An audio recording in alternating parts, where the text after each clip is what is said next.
नमस्कार सभी को। बिहार में चुनाव है और सियासत का संघर्ष जारी हो चुका है। जी हाँ, कुछ ही महीनों में चुनाव होने वाला है। आप सभी को मालूम है, सभी को इंतजार है से कब चुनाव होगा और कब नए पार्टी या नई सरकार जो है शपथ ग्रहण करेगी। तो आज उसी पे बात करेंगे। सियासत के संघर्ष में क्या क्या चीज़ें चल रही है, क्या क्या पर्दे के पीछे चल रहा है और क्या खेला हो रहा है बिहार के राजनीतिक में। उससे पहले मैं बता दूं, जो मुझे नहीं जानते होंगे, मेरा नाम है विवेक और आप देखना शुरू कर दिए हैं आवाज़ न्यूज या NSNB इंडिया न्यूज पर। अब आइए हम लोग चलते हैं सियासत के संघर्ष पे। किस प्रकार से बिहार में सियासत का संघर्ष चल रहा है और कैसे एक दूसरे के पार्टियां एक दूसरे को खींच रही है और तीखा तीखा सवाल कर रही है और तीखा तीखा टिप्पणियां कर रही है। आप सभी को मालूम है कि प्रशांत किशोर अपना जन स्वराज लेकर बिहार में उतर गए हैं। जगह जगह पैदल यात्रा कर रहे हैं, पद यात्रा कर रहे हैं, लोगों को संबोधित कर रहे हैं, जन संवाद कर रहे हैं। प्रशांत किशोर ये चालू किया है, लगभग उनका 3 साल होने वाला है। साथ ही साथ उनको देखकर हर पार्टी अपना अपना जन संवाद यात्रा निकाली। जैसे नीतीश कुमार भी निकले, तेजस्वी यादव भी घूम रहे हैं और तेजस्वी यादव भी को भी कहा गया सहने पद यात्रा निकाल रहे हैं और उन पर भीड़ बहुत ज़्यादा हो रही है। और बात सही है कि तेजस्वी यादव का जो क्रेज है बिहार में बढ़ता जा रहा है। जैसे प्रशांत किशोर का अपना क्रेज बढ़ाए, लोगों में चर्चा बनाए, तो तेजस्वी यादव भी पीछा नहीं रहे। जब ये दोनों बढ़ा रहे थे तो माननीय मुख्यमंत्री नीतीश कुमार जी कैसे पीछा रहते। इन्होंने भी अपना भाग आजमाया, जगह जगह गए, लेकिन इनको वहां से निराशा हाथ लगा। कहीं लोग उनको सुनने से इनकार कर दिया तो कहीं कहीं लोग उनके खिलाफ नारे लगाते हुए दिखे। तो देख रहे हैं आपका बिहार में किस प्रकार से चीज़ें चल रही है और कैसे कैसे चीज़ें चल रही है। अब पर्दे के पीछे क्या खेल हो रहा है उस पर जरा देख लेते हैं।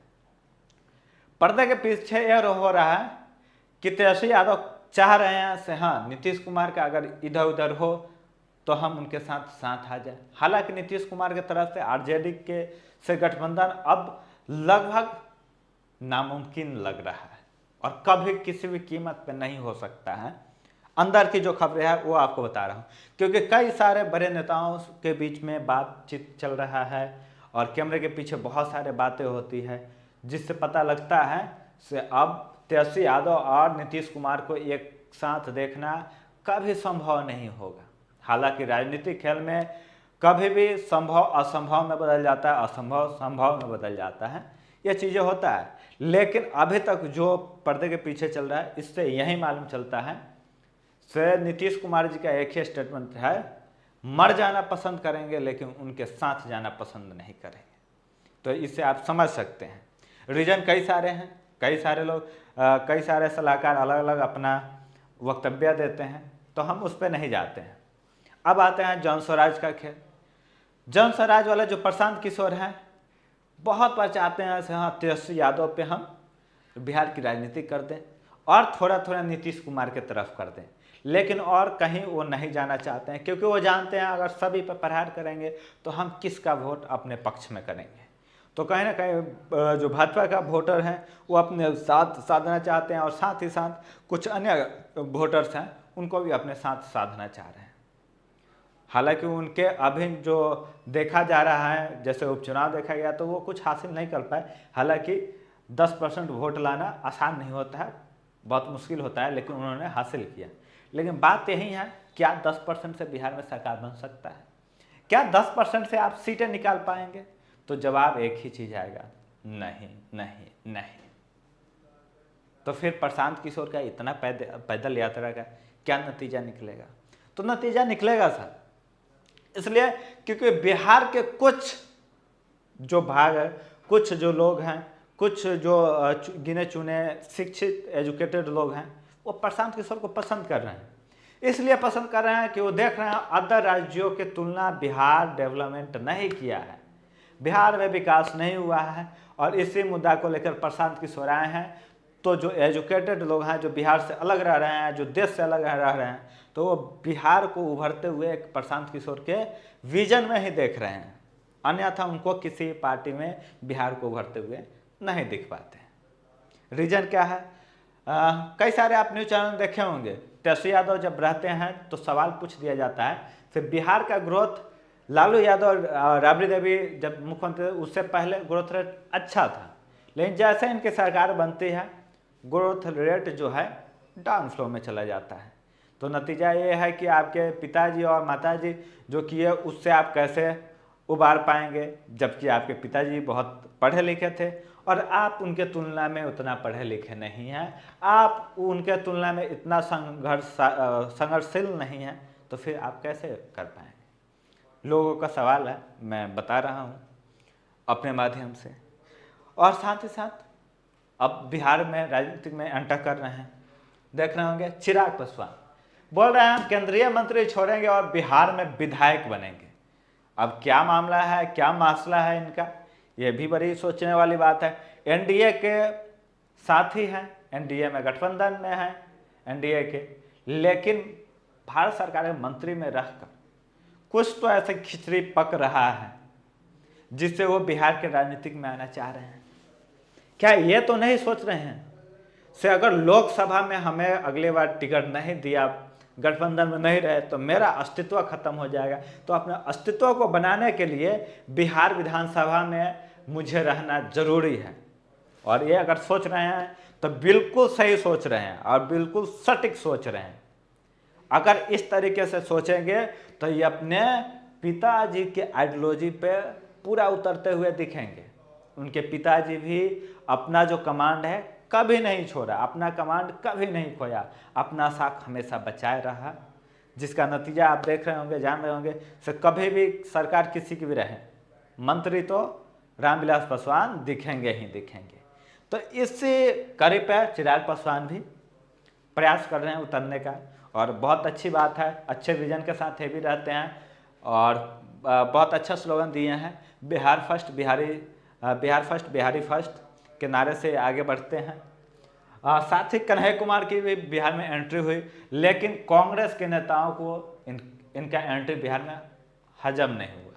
साथ ही साथ उनके गठबंधन, इंडिया गठबंधन जो राजद है आरजेडी, उनको भी रास नहीं आया। नतीजा ये हुआ कि बिहार में कुछ दिन तक वो देखे, बहुत एक्टिवली देखे, लेकिन अब बिहार में इनका एक्टिव देखना बंद हो गया। नतीजा क्या है?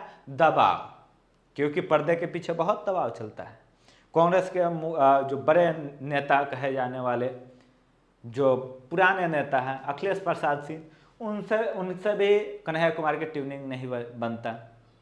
कहे जाते हैं भूमिहार पक्ष के लीडर हैं, भूमिहार के नेता हैं अखिलेश प्रसाद सिंह। हालांकि भूमिहार समाज भी उनको अपना नेता नहीं मान रहा है अब, तो अब कन्हैया कुमार के तरफ, तो कन्हैया कुमार को भी भूमिहार समाज नेता नहीं मानता है। नतीजा ये है कि बेगूसराय से आते हैं और बेगूसराय से भी गिरिराज सिंह वहाँ से मंत्री हैं, वहाँ से सांसद हैं, तो भला इनको क्यों माने? बात सही है, लेकिन कुछ ऐसे कम्युनिटी हैं जो इनको अपना नेता मानते हैं, जैसे यूथ वर्ग, जो पढ़े लिखे कुछ युवा वर्ग हैं, वो इनको नेता मानते हैं। वो क्यों?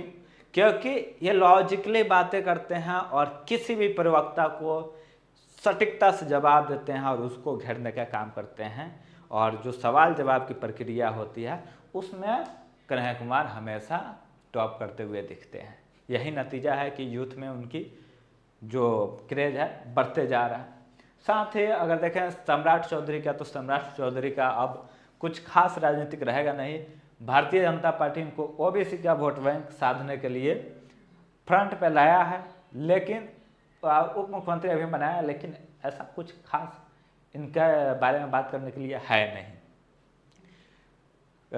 मुकेश सहनी है जो बहुत बड़ा योगदान अब रख रहे हैं, लगभग 15% वोट शेयर जो बिहार में कहे जा रहे हैं, से जिधर भी वो जाएंगे उधर ले जाएंगे। ये बात सही है, क्योंकि सहनी समाज उनको अपना नेता स्वीकार कर लिया है। सहनी कम्युनिटी अगर मुकेश सहनी एक बार कहीं अगर बोल दें तो उधर जाने से पीछा नहीं हटती, वहीं पे सटीकता से अपना वोट दिलाती है। कैंडिडेट कोई भी हो, लेकिन मुकेश सहनी का अगर आवाज़ उठा है तो उसको पूरा करना है। तो इनका बहुत बड़ा योगदान है।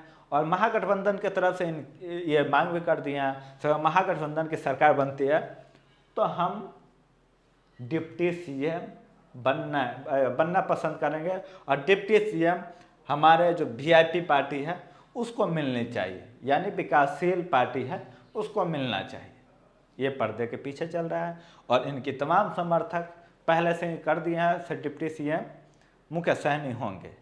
तो बात आता है तो कांग्रेस को क्या मिलेगा, तो उनके पार्टी के पक्ष से भी एक खबर आई थी से हाँ कोई बात नहीं, अगर एनडीए के सरकार में 2 डिप्टी सीएम हो सकते हैं तो इंडिया गठबंधन में क्यों नहीं 2 डिप्टी सीएम हो सकते हैं। बात तो सही है, हो सकते हैं। तो इसी मांग के साथ ये इंडिया गठबंधन में है और बिहार के विधानसभा की चुनाव की तैयारी कर रहे हैं। सीट बंटवारा का भी लिए हो गया है इंडिया गठबंधन में, और लोग अपनी तैयारी शुरू कर दिया है। उनके भी कैंडिडेट अपना तैयारी शुरू कर दिए हैं, जोर शोर से रैलियां निकल रही है, लोगों में घूम रहे हैं, जनसंवाद हो रहे हैं और तमाम चीज़ें चल रहा है। लेकिन सरकार अब किसी की भी रहे, एक चीज़ तो देखने को जरूर मिलेगा, 2 डिप्टी सीएम। ये हमेशा याद रखें, एनडीए या इंडिया रहे, 2 डिप्टी सीएम जरूर मिलेंगे। तो ये चीज़ रहा था जो पर्दे के पीछे खेल चल रही थी, और भी आगे जो भी चीज़ आएगा इससे रिलेटेड वो चीज़ चलेंगे। चलिए एक और चीज़ मैं बता दूं, अभी इंडिया पाकिस्तान का जो चीज़ें चल रहा था तो सब लोगों को लग रहा था से हाँ भारतीय जनता पार्टी चुनावी मुद्दा बना कर उछालेगी, और बात सही है, बनना शुरू हो गया। मोदी जी का जो रणनीति का गुणगान है होना चालू हो गया है, और उसका प्रभाव बिहार में अब नहीं दिखेगा, क्योंकि सीज फायर के लिए जैसे ही एग्री हुए प्रधानमंत्री जी, वैसे ही लोग कहा से नहीं ये जरूरी नहीं था, अगर आप आगे बढ़ गए थे तो देश आपके साथ था, तो आप क्यों पीछे हटे। तो यह भी एक फैक्टर रहेगा, से उनको नुकसान हो सकता है बिहार के राजनीतिक में। बाकी आप बताइए से क्या इंडिया पाकिस्तान वॉर का जो मुद्दा था बिहार चुनाव को प्रभावित करेगी, हाँ या ना, में कमेंट बॉक्स में ज़रूर बताइएगा। बहुत बहुत शुक्रिया आप सभी का।